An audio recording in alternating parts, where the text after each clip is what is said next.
Hello बच्चों, आज हम पढ़ेंगे class 10 geography lesson number 5 mineral and energy resources. आज हम इस वीडियो में पढ़ेंगे कि मिनरल्स क्या होते हैं, उनको अकर कैसे किया जाता है। इससे लास्ट वीडियो में हमने पढ़ा था कि इसका इंट्रोडक्शन पढ़ा था कि मिनरल्स हमारे लिए कितने इंपॉर्टेंट हैं, कहाँ कहाँ हमारे मिनरल्स पाए जाते हैं। चलिए स्टार्ट करते हैं कि व्हाट इज़ मिनरल। तो अकॉर्डिंग टू जियोलॉजिस्ट के अकॉर्डिंग सबसे पहले तो आप ये जानिए कि जियोलॉजिस्ट किसे कहते हैं। जियोलॉजिस्ट उसे बोलते हैं बेटा जो मिनरल्स की डीप स्टडी करते हैं, मतलब उनकी फॉर्मेशन के बारे में, उनकी एज के बारे में, फिजिकल केमिकल कंपोजिशन के बारे में जो गहराई से स्टडी करते हैं उसको बोलते हैं जियोलॉजिस्ट। ठीक है, अब इनके अकॉर्डिंग मिनरल्स क्या हैं, तो इनके अकॉर्डिंग मिनरल्स हैं homogeneous naturally occurring substance with a definable internal structure. मतलब कि जो मिनरल होता है वो उसका होता है होमोजीनियस स्ट्रक्चर। होमोजीनियस का मतलब है कि उसके जो सारे पार्टिकल्स होंगे वो किसके होंगे, एक सेम ही मिनरल के होंगे। जैसे कि आपका कोल है, वो कोल किसका बना होता है, कार्बन का। जब आप उसको तोड़ते हुए चले जाएंगे तो उसका जो आखिरी पार्टिकल होगा वो भी किसका होगा, कार्बन का ही होगा। ठीक है, तो इस तरीके से जो मिनरल होते हैं वो होते हैं होमोजीनियस नेचुरली अकर, यानी कि वो नेचर से ही मिलेंगे, हम उसको लैब में या घर में नहीं बना सकते हैं। उसके बाद डिफाइनेबल इंटरनल स्ट्रक्चर, मतलब कि उसका जो स्ट्रक्चर होगा हम उसको अच्छी तरीके से डिफाइन कर सकते हैं। जैसे कि मैंने बताया कार्बन किसका बना हुआ है, सॉरी कोल किसका बना हुआ है, कार्बन का बना हुआ है। ठीक है, और कोल कैसा होता है, सॉफ्ट होता है। अगर आप इसमें एक दो हथौड़ मारेंगे तो वो टूट जाएगा, चकनाचूर हो जाएगा। उसका रंग कैसा है, काले रंग का है। इसी तरीके से आप डायमंड पे जाइए, डायमंड भी किसका बना होता है, कार्बन का बना होता है। वो काफ़ी लस्ट्रस होता है, चमकदार होता है और काफ़ी हार्ड होता है। इसका मतलब कि दो मिनरल है जो सेम एलिमेंट से बने हैं, लेकिन उनका जो स्ट्रक्चर है, इंटरनल जो क्वालिटी है उसकी, वो एक दूसरे से डिफरेंट है। ठीक है, इसी को बोलते हैं डिफाइनेबल इंटरनल स्ट्रक्चर। समझ आ गया होगा। तो बेटा जो हमारे मिनरल्स होते हैं वो बहुत ज़्यादा हार्ड भी हो सकते हैं और बहुत ज़्यादा सॉफ्ट भी। सॉफ्टेस्ट, सबसे सॉफ्ट जो मिनरल होता है वो होता है टाल्क, और सबसे हार्ड जो मिनरल होता है वो होता है डायमंड। ठीक है, अब हम पढ़ेंगे रॉक के बारे में। रॉक क्या होती है, rock are combination of mineral. Rock बहुत सारे मिनरल के कॉम्बिनेशन से बनती है। ठीक है, अब इसको पढ़िए। रॉक्स कॉम्बिनेशन है homogeneous substance called mineral. Homogeneous substance जिसे हम मिनरल बोलते हैं उसके कॉम्बिनेशन से बनती है क्या, हमारी रॉक। समझ आ गया। सम रॉक्स लाइक लाइमस्टोन, कुछ रॉक्स जैसे कि लाइमस्टोन होगी वो सिर्फ एक ही टाइप के मिनरल से बनी होती है। पूरी की पूरी जो रॉक होगी, जो पूरा रॉक होगा वो किसका बना हुआ होगा, एक ही टाइप के मिनरल का, लाइमस्टोन का। लेकिन मेजॉरिटी ऑफ रॉक, ज़्यादातर जो रॉक्स होती हैं बेटा वो बहुत सारे मिनरल से मिलके बनती है, और उनका जो प्रोपोर्शन यानी कि उनकी जो मात्रा होती है वो भी अलग अलग प्रोपोर्शन में होती है। ज़्यादा किसी में कोई मिनरल ज़्यादा हो सकता है, किसी रॉक में कोई मिनरल ज़्यादा हो सकता है। ठीक है, a particular mineral that will be formed for a certain combination of element depend upon the physical and chemical condition under which the material formed. एक particular mineral जब बनता है ना, तो वो किस किस एलिमेंट के कॉम्बिनेशन से बनेगा वो डिपेंड करता है। जिस टाइम पे वो बन रहा था, कोई मिनरल बन रहा था, उस टाइम पे उसकी फिजिकल कंडीशन क्या रही होगी, उसकी केमिकल कंडीशन क्या रही होगी, इस पे डिपेंड करता है। मतलब कि किसी एक मिनरल का क्या कलर होगा, कैसा कलर होगा, कितनी हार्डनेस होएगी, क्रिस्टल यानी कि ट्रांसपेरेंसी कितनी ज़्यादा चमकदार होएगी, लस्ट्रस चमक कितनी होगी, उसकी डेंसिटी कितनी होगी, हल्का भारी, वो पूरा किस पे डिपेंड करता है, वो डिपेंड करता है जब उसकी फिजिकल और केमिकल कंडीशन उस टाइम पे क्या रही होगी जिस टाइम पे वो फॉर्म्ड हो रहा था। समझ आ गया। तो किसी भी मिनरल में क्या एलिमेंट मिले हुए होंगे, उसका कलर, हार्डनेस, लस्ट्रस, वो डिपेंड करता है जिस टाइम पे वो फॉर्म्ड हो रहा था उस टाइम की कंडीशन पे। ओके, अभी हमने पढ़ा कि मिनरल्स क्या होते हैं, उसकी क्या क्या क्वालिटीज़ होती है ना। अब हम पढ़ेंगे कि जोग्राफर्स कौन होते हैं और जियोलॉजिस्ट कौन होते हैं। इनके बीच डिफरेंस जानने के पेपर में आता है, तो आप ध्यान से पढ़िएगा। ठीक है, geographers study mineral as a part of the earth crust. Geographer minerals को इसलिए पढ़ लेते हैं क्योंकि वो अर्थ का एक पार्ट है, इसलिए वो उसको अच्छे से पढ़ लेते हैं कि हाँ भाई ये अर्थ का एक पार्ट है तो हमें ये पढ़ना पड़ेगा। ठीक है, और लेकिन उनका जो मेन फोकस होता है वो होता है कि मिनरल्स कहाँ कहाँ पाए जाते हैं, वो इसके बारे में ज़्यादा स्टडी करते हैं। और साथ में कि मिनरल हमें इकोनॉमिकली कैसे बेनिफिट हो सकते हैं, मतलब कैसे बेनिफिशियल हो सकते हैं हमारे लिए, इस बात में वो ज़्यादा फोकस रखते हैं। इसका इंटरेस्ट उनमें ज़्यादा होता है। ठीक है, लेकिन जो जियोलॉजिस्ट होते हैं उनका इंटरेस्ट क्या होता है, वो किसकी डीप स्टडी करते हैं, वो करते हैं फॉर्मेशन ऑफ मिनरल, यानी कि मिनरल के बारे में अच्छे से डीपली नॉलेज लेते लेते हैं, डीपली स्टडी करते हैं कि मिनरल किस तरीके से फॉर्म्ड हुआ, उसकी एज क्या है, उसकी फिजिकल और केमिकल कंपोजिशन क्या है, वो इसकी पूरे अच्छे से नॉलेज लेते हैं और स्टडी करते हैं। ठीक है, मोड ऑफ अकरेंस, अब हम पढ़ेंगे कि मिनरल्स हमें मिलते कैसे हैं। ठीक है, mode of occurrence of mineral, where are these mineral found, ये मिनरल्स हमें मिलते कहाँ पे हैं।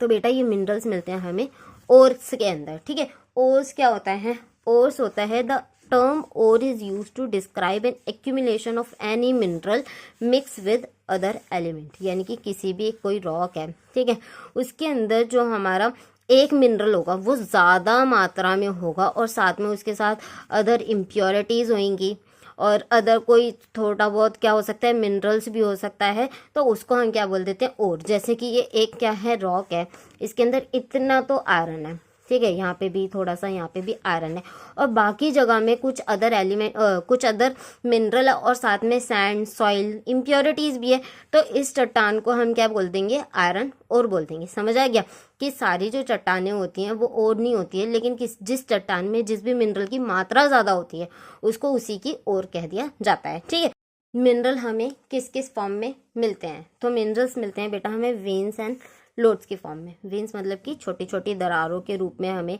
जैसे किसी पहाड़, ये एक पहाड़ है, ठीक है, इसके अंदर इस तरीके से हमें क्या मिल जाएंगे, हमें मिल जाएंगे मिनरल्स। ठीक है, और लोड्स क्या होती हैं, जो थोड़ी बड़ी दरारें होती हैं, थोड़ी मोटी दरारें होती हैं, उनको हम क्या कह देते हैं, उनको हम लोड्स कह देते हैं। समझ आ गया, तो चलिए देखते हैं।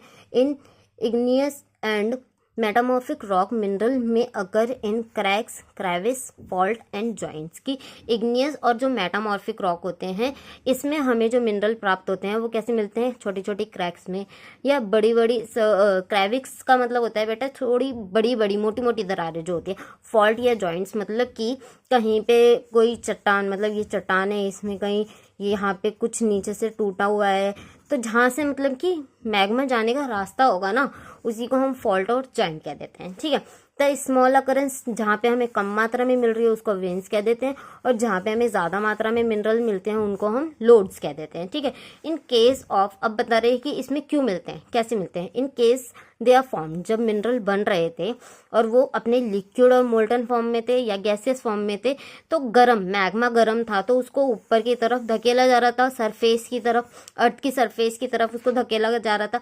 तो जहाँ से उसको जगह मिली, जहाँ से उसको जगह मिली वो जाके किस में चली गई, मतलब दरारों में चली गई, भर गई और फिर कूल होके सॉलिड फॉर्म में आ गई और फिर हमने उसको क्या कर लिया, एक्सट्रैक्ट कर लिया। हमारे टीन, कॉपर, जिंक, लेड और बहुत सारे जो मिनरल्स हैं वो इसी फॉर्म में मिलते हैं, वेन्स एंड लोड की फॉर्म में। ठीक है, दूसरा जो हमें मिनरल्स मिलता है बेड एंड लेयर्स की फॉर्म में मिलता है। बेड एंड लेयर्स का मतलब है जैसे कि ये कोई हमारी चट्टान है, ठीक है, इसमें हमें क्या है कि नीचे की तरफ बेड की फॉर्म में ज़्यादा मात्रा में एकदम हमें सारा मिनरल मिल जाएगा, उसको बोलते हैं बेड की फॉर्म में, और या फिर हमें क्या ऐसे मिल जाएगा, ऐसे लेयर्स की फॉर्म में मिल जाएगा।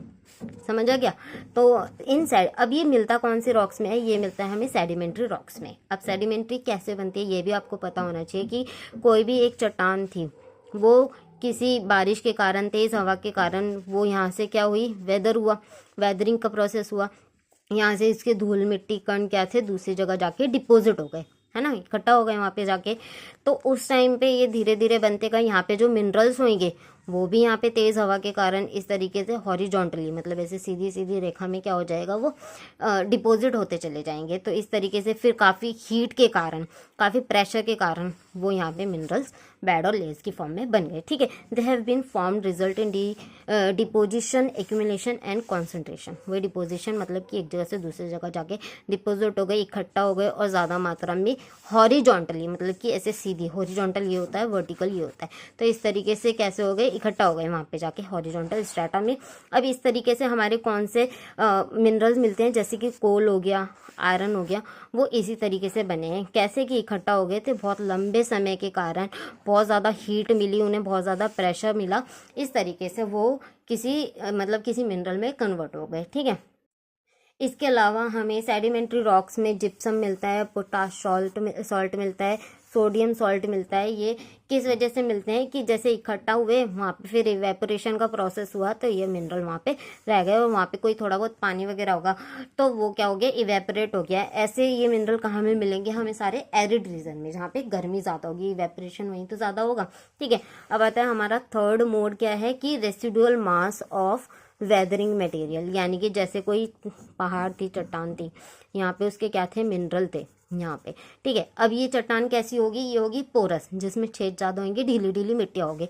अब किसी कारण से तेज़ हवाई बारिश या किसी भी कारण से, ठीक है, ये ऊपर का जो ऊपर की चट्टान थी वो उड़ गई, आगे चली गई।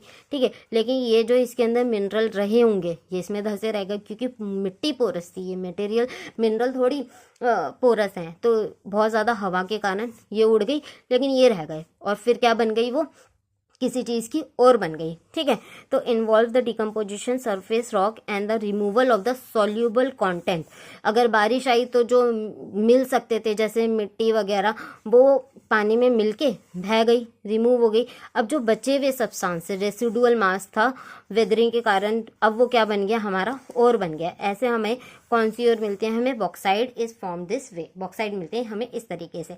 अब हमारा एलुवियल डिपॉजिट। ठीक है, सर्टेन मिनरल्स में अकर एज एलुवियल डिपॉजिट, कई मिनरल्स जो है हमें एलुवियल डिपॉजिट के फॉर्म में मिलते हैं। सैंड एंड वैली फ्लोर, अब देखिए जैसे कि ये कोई पहाड़ है, ठीक है, अब यहाँ पे क्या है कि यहाँ पे मिनरल्स रहे होंगे, जब यहाँ पे मिनरल होंगे तो यहाँ से पहाड़ों से क्या है, नदी बहती हुई आएगी। अब नदी बहेगी तो यहाँ से, जब ये ऊपर वाला जो हमने पढ़ा था वो किस फॉर्म में थे, इस फॉर्म में, तो हवा में मिट्टी उड़ गई या पानी में बह गई। लेकिन यहाँ पे जो ऊपर से बहुत तेज़ी से पानी बहता हुआ आएगा तो जो मिनरल यहाँ पे होंगे वो भी यहाँ तक आ जाएंगे। अब ये यहाँ पे प्लेन एरिया हो जाएगा फिर, तो वो यहाँ पे आके क्या हो जाएंगे, फ्लोर की वैली में इकट्ठे होते चले जाएंगे। ठीक है, वैली फ्लोर में या बेस ऑफ द हिल, ये बेस जो है इसका, यहाँ पे ये मिनरल्स इकट्ठा हो जाएंगे जो कि आगे नहीं पहुँचे। These deposit are called placer deposit. अब ये जो डिपॉजिट है इसको हम प्लेसर डिपॉजिट भी कहते हैं। And generally contain mineral which are not corroded. और मेन क्या है यहाँ पे कि जो पानी में आगे नहीं बहे या फिर जो पानी की वजह से खराब नहीं हुए, यहाँ पे वो मिनरल्स मिलते हैं एलुवियल डिपॉजिट के अंदर। ठीक है, अब ये कौन कौन से मिनरल है, जैसे कि गोल्ड, सिल्वर, टिन, प्लेटियम, इस तरीके के जो मिनरल है हमें एलुवियल डिपॉजिट के अंदर मिल जाते हैं, और उसका दूसरा नाम क्या है, प्लेसर डिपॉजिट। ठीक है, अब आता है फिफ्थ हमारा मिनरल अकर ओशन वाटर, यानी कि ओशन के वाटर में जो मिनरल्स मिलते हैं हमें। ठीक है, जैसे ये हमारा ओशन है, यहाँ पे कई सारे मिनरल होंगे क्योंकि ओशन बहुत बड़ा होता है तो बहुत ज़्यादा मिनरल इसके अंदर पाए जाते हैं। लेकिन सारे मिनरल हम एक्सट्रैक्ट नहीं कर सकते हैं। क्यों नहीं करते हैं, क्योंकि बेटा ये हमारे लिए इकोनॉमिकली बेनिफिट नहीं देता, मतलब ये हमें कमर्शियली बायेबल नहीं पड़ता। ओशन में बहुत सारे मिनरल है लेकिन ओशन डीप कितना है, बहुत ज़्यादा गहरा है, बड़ा कितना है, तो इसमें से मिनरल निकालना हमें बहुत ज़्यादा टाइम कंज्यूमिंग भी है और बहुत ज़्यादा एक्सपेंसिव भी है, इसलिए हम इसमें से मिनरल निकालते नहीं है। लेकिन फिर भी कुछ मिनरल निकाल लेते हैं। क्या कह रहे हैं कि वाइडली डिफ्यूज है, बहुत ज़्यादा इसके अंदर मिले हुए हैं, निकालना आसान नहीं है, लेकिन फिर भी हम कुछ मिनरल निकाल लेते हैं, जैसे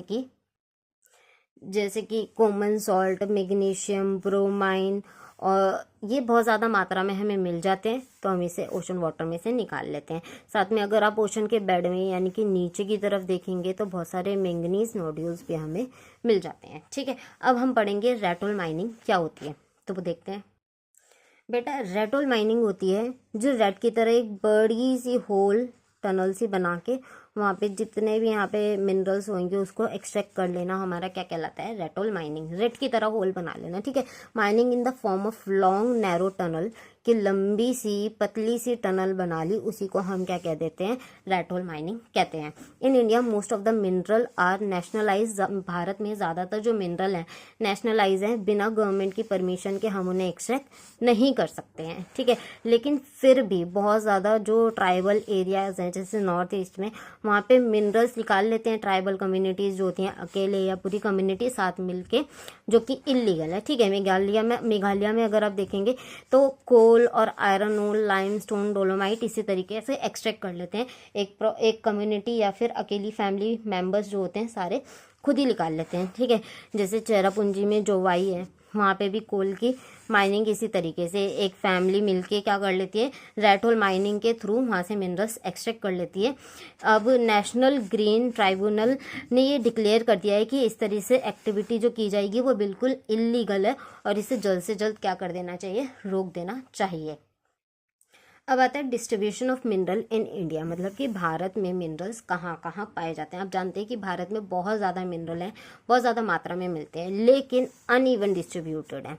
सब जगह एक समान मिनरल नहीं पाए जाते, कहीं ज़्यादा पाए जाते हैं, कहीं कम पाए जाते हैं और कहीं बिल्कुल भी मिनरल्स नहीं पाए जाते हैं। जैसे कि पेनिनसुलर रॉक में आपको रिजर्व मिनरल मिल जाएंगे, जैसे कोल, मेटेलिक मिनरल्स, माइका और साथ में नॉन मेटेलिक मिनरल्स भी पेनिनसुलर रॉक में मिल जाते हैं। सेडिमेंट्री रॉक्स में जैसे कि गुजरात और असम में आपको पेट्रोलियम डिपॉजिट काफ़ी ज़्यादा मिल जाएगा, ठीक है। और राजस्थान में आपको क्या मिल जाते हैं, बहुत ज़्यादा नॉन फेरस मिनरल मिल जाते हैं, जिसमें आयरन कंटेंट नहीं होता है, उसको बोलते हैं नॉन फेरस मिनरल, ठीक है। वास्ट एलुवियल प्लेन, जो इतना बड़ा एलुवियल प्लेन है, वहाँ पे मिनरल्स की बहुत ज़्यादा क्या है, कमी है। डिवोइड मतलब कि वहाँ पे नहीं मिलते हैं, इकोनॉमी मतलब हैं लेकिन इकोनॉमिकली बेनिफिशियल हमारे लिए वहाँ पे मिनरल्स नहीं है, क्योंकि वहाँ की जो मिट्टी है वो काफ़ी फर्टाइल है, तो वहाँ पे क्रॉप्स वगैरह ग्रो कर ली जाती है, ठीक है। अब आता है आपका लास्ट कि इसकी इतनी ज़्यादा वेरिएशन है मिनरल्स की, उसका कारण क्या है। तो उसके बेटा 3 कारण है कि जिस टाइम पे वो मिनरल बन रहा था उस टाइप पे उसकी जियोलॉजिकल कंडीशन या स्ट्रक्चर क्या रहा होगा, उसका प्रोसेस बनने का, मिनरल का प्रोसेस क्या रहा होगा और उसका टाइम पीरियड क्या रहा होगा। इसी पे डिपेंड करता है किसी भी मिनरल की फॉर्मेशन और साथ में कहाँ पे कितना मिनरल पाया जाएगा, ठीक है। अब एक क्वेश्चन है कि व्हेन डज अ डिपॉजिट और रिजर्व, यानी कि जहाँ पे मिनरल्स हैं उस जगह को हम माइन में कब कन्वर्ट कर देते हैं, उसे हम माइन कब कहेंगे। तो इसके बेटा 3 कारण है। कौन कौन से, कि पहला तो यह है कि मिनरल ज़्यादा मात्रा में होना चाहिए, ओर के अंदर कॉन्सेंट्रेशन में होना चाहिए, ज़्यादा अमाउंट में, ठीक है। साथ में उसको निकालना काफ़ी आसान होना चाहिए, क्योंकि ज़्यादा ओशन के बेड में आप देखेंगे ओशन के अंदर बहुत सारे मिनरल हैं पर उसको निकालना आसान नहीं है, तो हम उसको माइन में कन्वर्ट नहीं कर सकते। और तीसरा क्या है, मार्केट के बहुत ज़्यादा क्लोज होना चाहिए ताकि वो हमें इकोनॉमिकली वायेबल हो, हमें इकोनॉमिकली बेनिफिट दे सके। अगर ये तीन चीज़ पॉसिबल है तभी हम किसी डिपॉजिट को क्या कह सकते हैं, रिजर्व को क्या कह सकते हैं, माइन कह सकते हैं। ओके, तो यहाँ पे ये टॉपिक खत्म होता है। आई होप आपको ये वीडियो पसंद आई हो। नेक्स्ट वीडियो में हम पढ़ेंगे क्लासिफिकेशन ऑफ मिनरल्स। अगर वीडियो पसंद आई तो वीडियो को लाइक करें, चैनल को सब्सक्राइब करें। Thank you for watching. मिलते हैं नेक्स्ट वीडियो में।